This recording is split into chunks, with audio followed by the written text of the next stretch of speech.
आप सभी को और विश्व भर में फैले भगवान बुद्ध के अनुयायियों को बुद्ध पूर्णिमा की बैसाख उत्सव की बहुत बहुत शुभकामनाएं।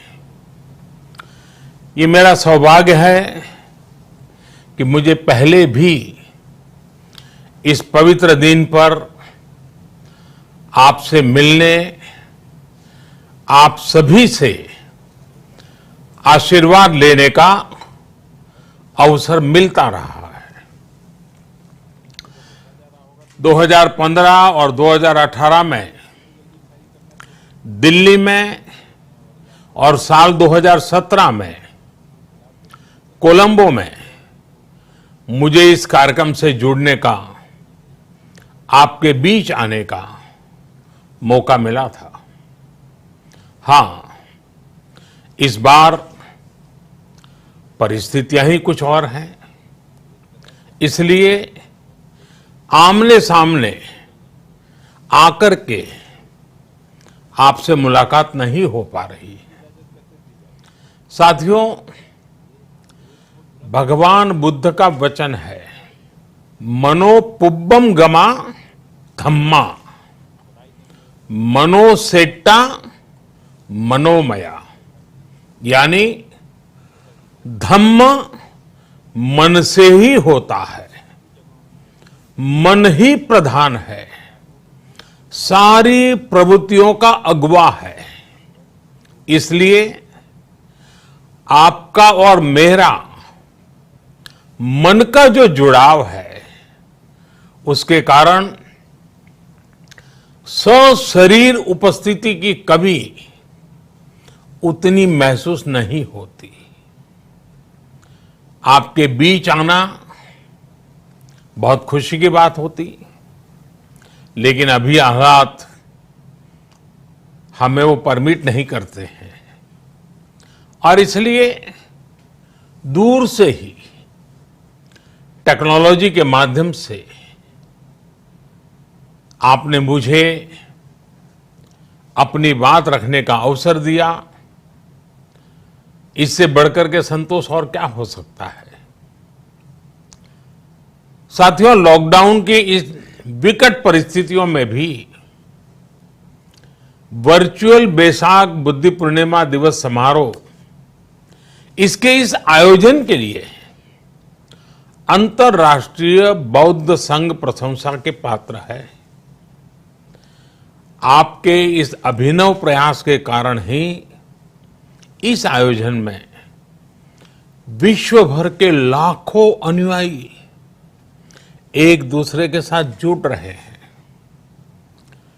लुम्बिनी, बोधगया, सारनाथ और कुशीनगर के अलावा श्रीलंका के श्री अनुराधापुर स्तूप और वासुदेवा मंदिर में हो रहे समारोहों का इस तरह एकीकरण कितनी अद्भुत कल्पना है, कितना सुंदर दृश्य है। हर जगह हो रहे पूजा कार्यक्रमों का ऑनलाइन प्रसारण होना अपने आप में अद्भुत अनुभव है। आपने इस समारोह को कोरोना वैश्विक महामारी से मुकाबला कर रहे पूरी दुनिया के हेल्थ वर्कर्स और दूसरे सेवा कर्मियों के लिए प्रार्थना सप्ताह के रूप में मनाने का संकल्प लिया है। करुणा से भरी आपकी इस पहल के लिए मैं आपकी सराहना करता हूं। मुझे पूरा विश्वास है कि ऐसे ही संगठित प्रयासों से हम मानवता को इस मुश्किल चुनौती से बाहर निकाल पाएंगे, लोगों की परेशानियों को कम कर पाएंगे। साथियों,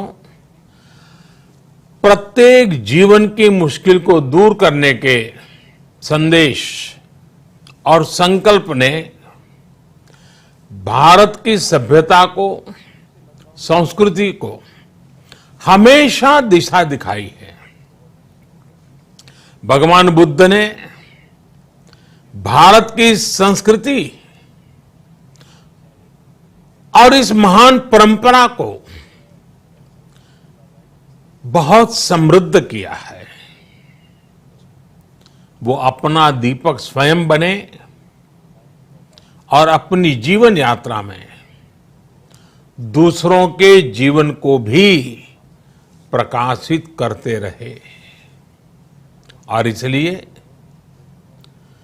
बुद्ध किसी एक परिस्थिति तक सीमित नहीं है, किसी एक प्रसंग तक सीमित नहीं है।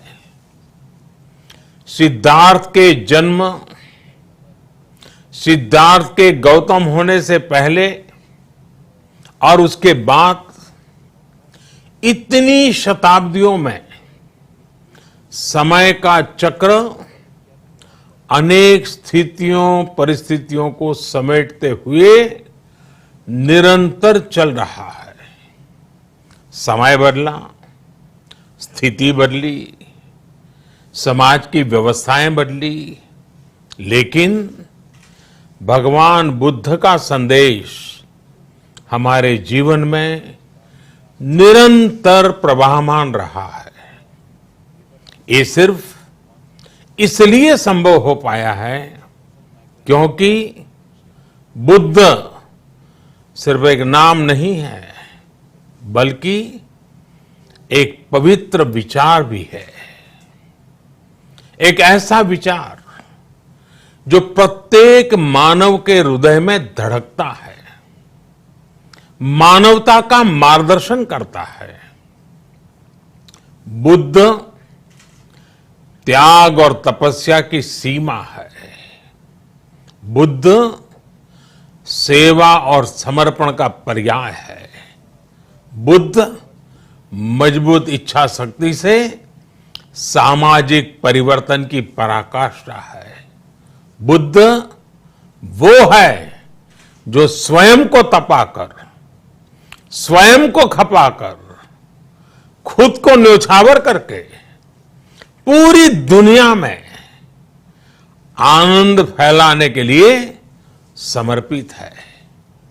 और हम सभी का सौभाग्य देखिए, इस समय हम अपने आसपास ऐसे अनेकों लोगों को देख रहे हैं जो दूसरों की सेवा के लिए, किसी मरीज के इलाज के लिए, किसी गरीब को भोजन कराने के लिए, किसी अस्पताल में सफाई के लिए, किसी सड़क पर कानून व्यवस्था बनाए रखने के लिए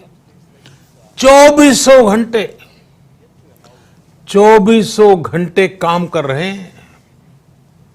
भारत में, भारत के बाहर ऐसा प्रत्येक व्यक्ति, विश्व के हर कोने में ऐसा प्रत्येक व्यक्ति अभिनंदन का पात्र है, नमन का पात्र है। साथियों, ऐसे समय में जब दुनिया में उथल पुथल है, कई बार दुख, निराशा, हताशा का भाव बहुत ज्यादा दिखता है, तब भगवान बुद्ध की सीख और भी प्रासंगिक हो जाती है। भगवान बुद्ध कहते थे कि मानव को निरंतर ये प्रयास करना चाहिए कि वो कठिन स्थितियों पर विजय प्राप्त करे, उनसे बाहर निकले। थक कर रुक जाना ये विकल्प नहीं हो सकता। आज हम सब भी एक कठिन परिस्थिति से निकलने के लिए निरंतर जुटे हुए हैं, साथ मिलकर काम कर रहे हैं। भगवान बुद्ध के बताए 4 सत्य, यानी दया, करुणा, सुख दुख के प्रति समभाव और जो जैसा है उसको उसी रूप में स्वीकारना, ये सत्य निरंतर भारत भूमि की प्रेरणा बने हुए है। आज आप भी देख रहे हैं कि भारत निस्वार्थ भाव से बिना किसी भेद के अपने यहां भी और पूरे विश्व में कहीं भी संकट में घिरे व्यक्ति के साथ पूरी मजबूती से खड़ा है। लाभ हानि, समर्थ असमर्थ से अलग हमारे लिए संकट की ये घड़ी सहायता करने की है। जितना संभव हो मदद का हाथ आगे बढ़ाने की है। यही कारण है कि विश्व के अनेक देशों ने भारत को इस मुश्किल समय में याद किया और भारत ने भी हर जरूरतमंद तक पहुंचने में कोई कसर नहीं छोड़ी है। भारत आज प्रत्येक भारतवासी का जीवन बचाने के लिए हर संभव प्रयास तो कर ही रहा है, अपने वैश्विक दायित्वों का भी उतनी ही गंभीरता से पालन कर रहा है। साथियों, भगवान बुद्ध का एक एक वचन, एक एक उपदेश मानवता की सेवा में भारत की प्रतिबद्धता को मजबूत करता है। बुद्ध भारत के बोध और भारत के आत्मबोध दोनों का प्रतीक है। इसी आत्मबोध के साथ भारत निरंतर पूरी मानवता के लिए, पूरे विश्व के हित में काम कर रहा है और करता रहेगा। भारत की प्रगति हमेशा विश्व की प्रगति में सहायक होगी। साथियों, हमारी सफलता के पैमाने और लक्ष्य दोनों समय के साथ बदलते रहते हैं, लेकिन जो बात हमें हमेशा ध्यान रखनी है वो ये कि हमारा काम निरंतर सेवा भाव से ही होना चाहिए। जब दूसरे के लिए करुणा हो, संवेदना हो और सेवा का भाव हो तो ये भावनाएं हमें इतना मजबूत कर देती हैं कि बड़ी से बड़ी चुनौती से आप पार पा सकते हैं। सुप्पबुद्धम पबुज्जन्ति सदा गौतम सावका, यानी जो दिन रात हर समय मानवता की सेवा में जुटे रहते हैं वही बुद्ध के सच्चे अनुयायी हैं। यही भाव हमारे जीवन को प्रकाशमान करता रहे, गतिमान करता रहे।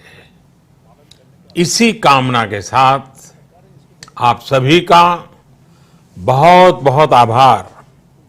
इस मुश्किल परिस्थिति में आप अपना, अपने परिवार का, जिस भी देश में आप हैं वहां का ध्यान रखें, अपनी रक्षा करें और यथासंभव दूसरों की भी मदद करें।